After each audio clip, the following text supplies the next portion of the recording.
क्या आपको कभी कुछ ऐसा करने के लिए कहा गया है जिसे करने की वजह आप ना समझ सके हों? इम्कान है कि वजह मालूम हो, हम सबको होती है। गालिबन आपके वालिदैन ने आपको कुछ ऐसा करने के लिए कहा जो बेतरतीब और गैर अहम लगता हो, लेकिन आप उस पर अमल करते हैं, या कम से कम आपको करना चाहिए। क्यों? क्योंकि आप उस शख्स पर भरोसा करते हैं जिसने आपको वो हिदायत दी। आपके वालिदैन या असातिज़ा, वो लोग जो आपकी परवाह करते हैं और आपके फायदे को जहन में रखते हैं। यरूशलेम की एक सड़क पर बैठे एक नाबीना शख्स के साथ भी ऐसा ही हुआ, जिसने जनाब मसीह से मुलाकात की। जनाब मसीह की हिदायत में कुछ कीचड़ और एक पानी का तालाब था, एक तालाब जिसका हम अभी दौरा करेंगे।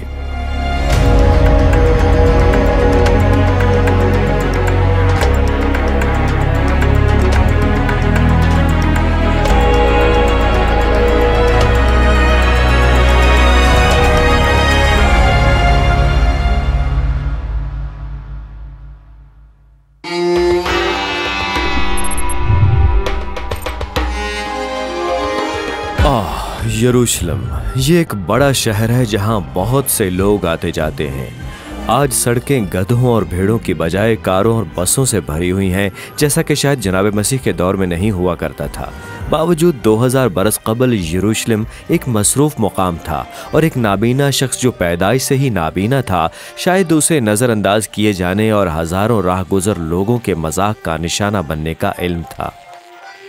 लेकिन एक दिन जनाब मसीह नामी एक शख्स वहां रुक गए और उस पर मेहरबानी निछावर की। क्या आपको ये कहानी याद है?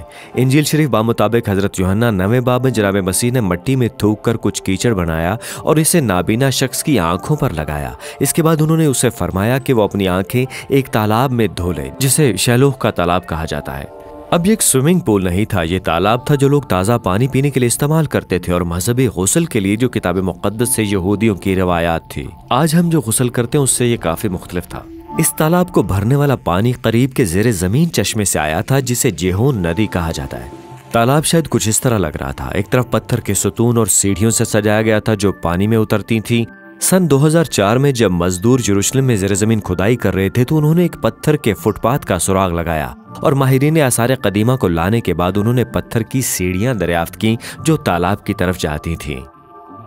फन तामीर का अंदाज दूसरी इमारतों की तरह ही था जो उस वक्त की तारीख की थीं जब जनाब मसीह ज़मीन पर मौजूद थे। अब जनाब मसीह ने इस आदमी को तालाब की तरफ भेजा, जिसकी आंखें उस वक्त कीचड़ से लथपथ थीं, और उसे अपनी आंखें धोने के लिए कहा। खास तौर पर एक नाबीना शख्स के लिए ये एक लंबी चहलकदमी थी, लेकिन इसने वही किया जैसा जनाब मसीह ने उसे करने के लिए कहा था, और अचानक वो देख सकता था। उसके जोश और खुशी का तसव्वुर करें। किताब मुक़द्दस हमें बताती है कि जिन लोगों ने उस नाबीना शख्स को अपनी बीनाई दोबारा हासिल करने के बाद देखा, वो इतने हैरान हुए कि उन्होंने वाकई पूछा कि क्या ये वाकई वही शख्स है जो अंधा था? पर दर हकीकत ये वही आदमी था। उसे जनाब मसीह ने उसकी बीनाई दी क्योंकि उसने जनाब मसीह की हिदायत पर भरोसा किया और उनकी अताअत की। आपकी आंखें कीचड़ से लथपथ हों और फिर उन्हें धोने के लिए कहा जाना बहुत अजीब लगता है, लेकिन आपके ख्याल में क्या होता अगर वो तालाब पर ना जाता और अपनी आंखें ना धोता? आज भी हमें किताब मुक़द्दस में मौजूदा हर हिदायत पर इसी तरह से अमल करने की जरूरत है। उस नाबीना शख्स की तरह खुदा ताला हमें बताते हैं क्या करना है ताकि वो हमें बरकत दे सके। जैसे हम अपने वालिदैन पर भरोसा करते हैं क्योंकि वो हमसे प्यार करते हैं, हमें खुदा ताला पर भी भरोसा करना है क्योंकि वो भी हमसे प्यार करता है, लेकिन अताअत करना हम पर मुनहसर है।